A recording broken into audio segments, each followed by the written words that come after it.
ঢাকার ব্যস্ততম এলাকা মিরপুর। এই এলাকার ১৩ নম্বর সেক্টরে রাস্তার পাশে দেখা মিলবে ছোট্ট একটি ফুডকার্টে। বিকেল গড়িয়ে সন্ধ্যা নামলেই সেই ছোট্ট ফুডকার্ট দোকানে জ্বলে ওঠে ইঞ্জিনিয়ার্স 99 ফুডকার্ট লেখাটি। এক দোকানে মিলবে চিকেন, বার্গার, স্যান্ডউইচ সহ ৯৯ রকমের খাবার। আমরা বেসিক্যালি স্টুডেন্ট, আমরা সিএসসি নিয়ে পড়তেছি, বিএসসি করতেছি, বিএসসি রানিং, কেউ 5th সেমিস্টার, কেউ 6th সেমিস্টার রানিং স্টুডেন্ট।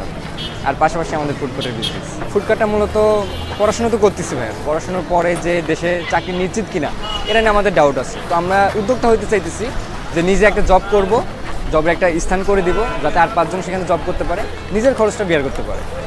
এই কারণে আমাদের ফুডকার্টটা দেয়া। শুধু ফাস্ট ফুড নয়, দোকানটিতে রয়েছে প্রায় 12 রকমের চা। গরমকালে থাকবে সুস্বাদু জুস আইটেম। আপনি যাই খেতে চান সবকিছুর দাম 1 থেকে মাত্র 99 টাকার ভিতরে। ঢাকায় এই প্রথম পাওয়া যাচ্ছে 1 to 99 খাবারের দোকান। আমরা কিছু স্পেশাল আইটেম দিচ্ছি 99, যেমন আমরা সকলে মিট বক্স চিনি। তো মিট বক্স আমরা সাধারণত খাই বেসিক্যালি 120 বা 130 বা 150। তো আমরা সেটা 99 টাকা রাখছি, যাতে 99 টাকায় আকর্ষণে মানুষ আসে এবং কাস্টমার স্যাটিসফাই হতে পারে আমাদের এখানে। আবার কিছু বার্গার আছে আমাদের, চিকেন বার্গারটা 99 টাকা, এটা স্পেশাল বার্গার, এটা লার্জ আমরা বন ইউজ করি। আবার আমাদের সাব বার্গার আছে, যেটা সাব স্যান্ডউইচ, ওটাও 99 টাকা, ওটাও চিকেন। ভাই আমাদের ওয়েজেস আছে, আমাদের ফ্রেঞ্চ ফ্রাই আছে, আমাদের sub burger, sub chicken sandwich আছে, তারপরে বার্গারের আইটেম আছে, 6 ধরনের বার্গার আছে আমাদের এখানে। আর আমাদের এখানে 15 ধরনের চা পাওয়া যাবে, 12 থেকে 15 ধরনের চা আমরা অল টাইম সেল করে থাকি। তো বেসিক্যালি আমাদের এখানে চিকেন ফ্রাই থেকে শুরু করে burger, sub sandwich, fast food item almost সবই পাওয়া যায়। ছোট্ট এই ফুডকার্টের মালিক 4 বন্ধু। গত 31st নাইটে ইঞ্জিনিয়ারিংয়ে পড়াশোনা করা 4 জন ছোট্ট এই ফুডকার্টের উদ্বোধন করেন। দিন কয়েক আগে শুরু করা এই খাবারের দোকানে প্রতিদিন গড়ে বেচা কেনা হচ্ছে 3 থেকে 4 হাজার টাকা। এটা আমার চালু হয়েছে 2024-এর 31 ডিসেম্বরে। তো আমরা চালু করছি অ্যারাউন্ড অলমোস্ট 15 দিন হয়েছে।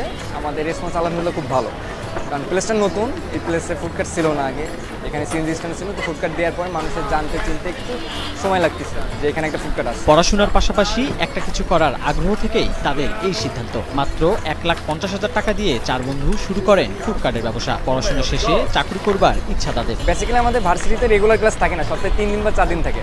তো আমাদের এই 3 দিন, আমার সপ্তাহে 3 দিন ক্লাস, আমার আরেক ভাই আছে, আমরা 3 জন যেহেতু করা, তো তার ক্লাস ধরেন সপ্তাহে অন্য 3 দিন। তো আমরা বেসিক্যালি ওইটাই মেনটেন করি। আমাদের ক্লাস টাইম থাকে সকালে, আমরা বিকাল 4টা থেকে ফুডকার্ট ওপেন করি, রাত 12টা পর্যন্ত আমরা এখানে থাকি। মনে করেন 2 জন ব্যস্ত থাকলো আরেকজন সময় দিল, বা 2 জন ব্যস্ত আরেকজন সময় দিল, এরকম করে আমরা কন্টিনিউ করি। তবে চাকরি করলেও এই ফুডকার্টের দোকান চলবেই। চাকরির পাশাপাশি রাতে তারা তাদের স্বপ্নের ব্যবসায় সময় দিবেন। আগামীতে ঢাকার অন্য স্থানে শাখা দেওয়ার পরিকল্পনা আছে তাদের। করতে চান অন্য বেকারদের কর্মসংস্থান।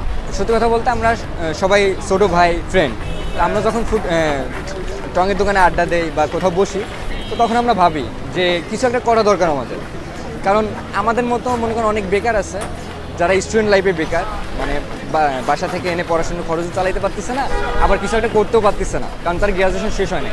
তো আমরা চাইলাম যে একটা ফুডকার্ট দিলে অন্তত আমি 3-4 জন হইলেও বা 2-3 জন হইলেও জব দিতে পারতেছি। এরকম করে আমি আস্তে আস্তে বাড়াইলে আমি আস্তে আস্তে যারা জব খুঁজতেছে তাদের জব দিতে পারবো। প্রতিদিন সন্ধ্যার পর থেকে তাদের দোকানে ভিড় করতে দেখা যায় ভোজন রসিকদের। মাত্র 99 টাকার ভিতরে এই আইটেমের খাবার খেতে পেরে খুশি ক্রেতারা। খাবারের মান আলহামদুলিল্লাহ যথেষ্ট ভালো, মানের সাথে সাথে ওনাদের ব্যবহারও আলহামদুলিল্লাহ যথেষ্ট, যেহেতু ওনারা স্টুডেন্ট হিসেবে তাদের ব্যবহার অবশ্যই ভালো এবং খাবারের মান দুটোই ভালো, এবং পরিবেশটাও মাশাআল্লাহ আলহামদুলিল্লাহ খুবই সুন্দর। খাবার তো বেসিক্যালি মোটামুটি মিরপুর হোক বা ঢাকার বিভিন্ন জায়গায় খাওয়া হয়েছে। আলহামদুলিল্লাহ স্টুডেন্টরা হচ্ছে গিয়া নতুন এন্টারপ্রেনারশিপ বা উদ্যোক্তা হয়েছে, সেখান থেকে তাদেরকে বাহবা দিতেই হবে।